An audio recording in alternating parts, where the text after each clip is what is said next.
السلام علیکم پاکستان اور خاص طور پہ شہری سندھ کے عوام. آج میری نظر سے ایک ویڈیو گزری جو غالباً ایک ہمارے سپاہی نے کوئی کیمرہ لگایا ہوا ہوگا اور وہ دہشت گردوں کو چیس کر رہے تھے. پتہ نہیں کہ بلوچستان کی تھی کہ پکی کی تھی کہاں تھی, اور وہ چیس کرتے ہوئے ان کے پیچھے جا رہے تھے, ان کو انگیج کرے ہوئے تھے, اور بڑا کلیئر تھا کہ کوئی کور نہیں لیا, کچھ نہیں لیا, اور اپنے آپ جانتے ہوئے بھی کہ سامنے دشمن ہے گھس رہے تھے اس کے اندر جا کے. اور ظاہری بات ہے ایسی سچویشن کے اندر جب ایک کراس فائرنگ ہو رہی ہوتی ہے تو پرابیبلٹی ہوتی ہے کہ آپ خود زخمی بھی ہوں اور اس کے اندر شہید بھی ہو جائیں.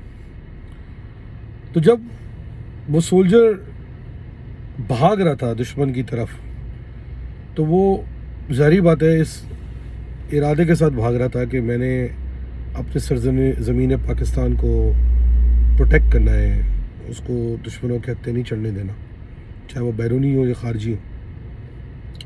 اور اس فکر کے بغیر کہ اگر آج میں شہید ہو جاتا ہوں تو اس کے کانسیکوینسز میں میری فیملی, میرے بچے, آئی ایم شیور شادی شدہ بھی ہو سکتے تھا بھائی, نہیں بھی ہے تو کئی فورس سولجرز شادی شدہ ہوتے ہیں, بٹ وہ اسٹل کمٹمنٹ کے ساتھ اس طرف بھاگ رہے تھے. سلوٹ ماننے کا دل چاہتا ہے اور ماننا بھی چاہیے ایسے دلیر لوگوں کو جن کی وجہ سے ہمارا پاکستان ایک آزاد ملک ہے. ہم نے اپنے ارد گرد حشر دیکھ لیا ہے, عراق کا, شام کا, لیبیا کا, کہ جہاں پر فوجوں کو تباہ کر دیا گیا, کہ مورائل کی بینڈ بجا دی گئی, کیا حشر ہوا ان کا. کل 23 مارچ گزری, کل پرسوں, تو میں نے وہاں پہ آصف زرداری کو ایز اے پریزیڈنٹ دیکھا, صدر میں وہ سلامی لے رہے تھے. ایک لمحے کے لیے میرے ذہن سے بات ضرور گزری کہ کہاں وہ سولجرز کہ جو بغیر اس بات کی فکر کیے کہ ان کے اکاؤنٹ میں کتنے پیسے پڑے ہیں, دن رات اپنی جانیں دے رہے ہیں اور احسان نہیں جتا رہے پاکستان پہ. اور کہاں وہ سیاستدان جو پاکستان کھپے کر کے پاکستان پہ احسان جتاتے ہیں, یعنی پاکستان زندہ باد کہہ کے پاکستان پہ احسان جتاتے ہیں. کتنا فرق ہے ان لوگوں کو جو بغیر کسی اس لالچ کے کہ ان کی کتنے جائیداد ہیں, ان کے بچے کیا کریں گے, ان کے جانے کے بعد ان کی بیوی کیا کرے گی, ماں باپ کیا کریں گے, بہن بھائی کیا کریں گے, ان لوگوں کو ان کو سلامی دینی پڑ رہی ہے جو پاکستان کو لوٹ رہے ہیں. زرداری کے بارے میں مجھے زیادہ کرنے کی ضرورت تو ہے نہیں نا, اس کو تو انٹرنیشنلی 10% کہا جاتا ہے. یا تو یہ ہونا کہ پبلک الیکٹرول سے الیکٹ ہو کے آیا ہو, ایسا بھی نہیں ہے. زرداری کوئی پارٹی, کوئی پاکستان میں سب سے زیادہ ووٹ لینے والی پارٹی بھی نہیں ہے. وہ ایک ارینجمنٹ کے تھرو کسی بھی طرح صدر پاکستان بن کے بیٹھ جاتا ہے اور سلامی لیتا ہے.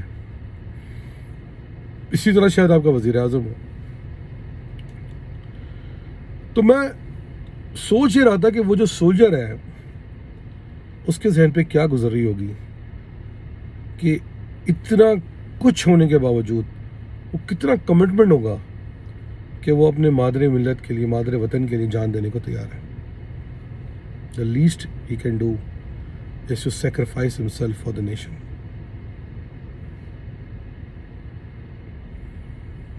کیا یہ سولجر,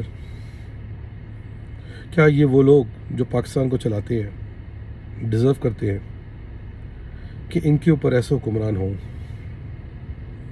کیا وہ ڈیزرو کرتے ہیں کہ ان ایسے لوگوں کو فیسیلیٹیٹ کر کے ان کے اوپر حکمرانی کروائی جائے جنہوں نے صرف اس ملک کو لوٹا ہے, برباد کیا؟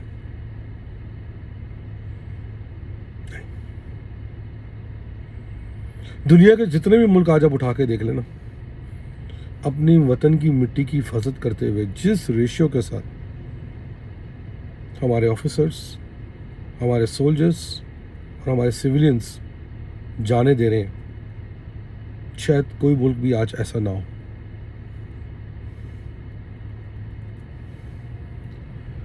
مگر شاید ہماری بدقسمتی ہے کہ اس کے باوجود ہمارے اوپر ایسے حکمرانوں کو لا کے قابض کر دیا جاتا ہے اور ہمیں بتایا جاتا ہے کہ ان کو سلوٹ ماریں، جنہوں نے صرف پاکستان کو لوٹا ہے اور ہر موقع پہ بلیک میل کیا ہے۔ کس کی غلطی ہے؟ عوام کی نہیں،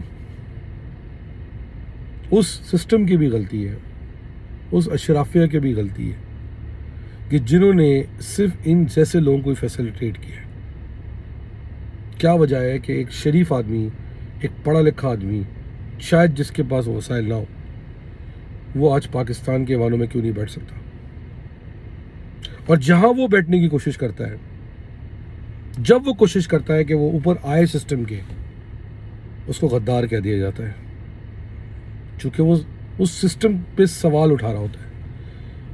اس کو غدار کہہ کے مار دیا جاتا ہے، جیلوں میں ڈال دیا جاتا ہے، غائب کر دیا جاتا ہے، تاکہ یہی اشرافیہ پاکستان کو گدھوں کی طرح نوچتی رہے اور سب کی دکان چلتی رہے۔ کیا اسی لیے پاکستان بنایا تھا قائد اعظم محمد علی جناح نے؟ کیا اسی لیے میرے باپ دادا نے ہندوستان سے آتے ہوئے شہادتیں دی تھی، عصمتیں لٹوائی تھی؟ کیا اسی لیے 1947 سے لے کر آج تک ہمارے بارڈرز پہ کئی شہیدوں نے بغیر اس فکر کے کہ آگے ان کی والی نسلوں کا کیا ہوگا، اس لیے اپنی جانیں دے دی تھی؟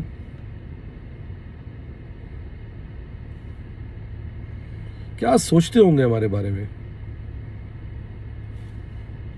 کیا کہتے ہوں گے ہمارے بارے میں کہ کیا ہم نے ان کے خون کے ساتھ، ان کی قربانی کے ساتھ انصاف کیا؟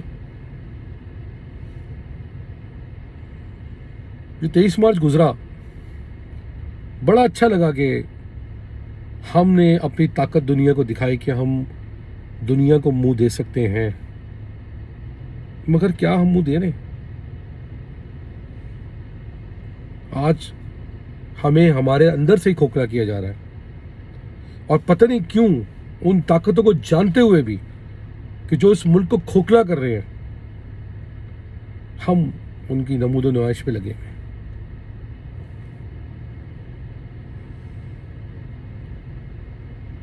دشمن جو بھی ہے طاقتور سے طاقتور ہوتا جا رہا ہے، مضبوط ہوتا جا رہا ہے، اور ہم صرف اس لیے کھوکھلے ہوتے جا رہے ہیں کہ ہم نے اپنے اندر ان تمام لوگوں کو جن کو پاکستان سے محبت ہے اور جو آپ کے بتائے ہوئے نظام کے ساتھ ایگری نہیں کر سکتے، ان کو یا تو ختم کر دیا ہے، یا ناپید کر دیا ہے، یا جیلوں میں بند کر کے، یا لاپتہ کر کے، یا غدار کر دیا۔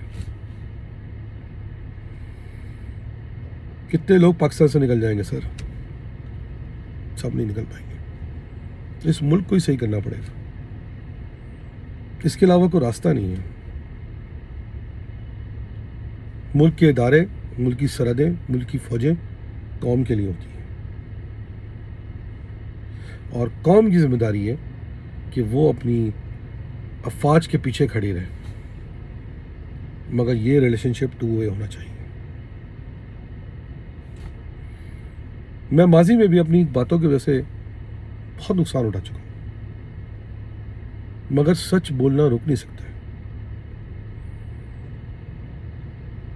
کربلا کے واقعے پہ نا، جو یزید کی افواج امام حسین اور ان کے خاندان کو فتح کرنے کے لیے آئے ہوئے تھے نا، لڑ تو کچھ لوگ رہے تھے، مگر جو پورا قافلہ ان کو ختم کرنے کے لیے آیا تھا، بھلی اس سے تلوار نہیں اٹھائی، اور بھلی وہ یزید کے کاروان کا حصہ رہا، وہ برابر کا قصوروار ہے۔ روز حشر کے دن اس سے پوچھا جائے گا کہ تو نے ان لوگوں کو جو ظلم ڈھا رہے تھے، ان کے خلاف آواز کیوں نہیں اٹھائی؟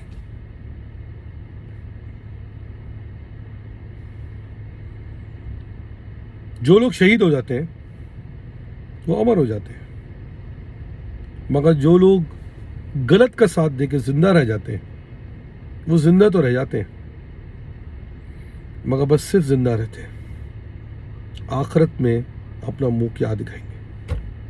سب کو سوچنا پڑے گا اگر ملک بچانا ہے۔ پاکستان زندہ باد۔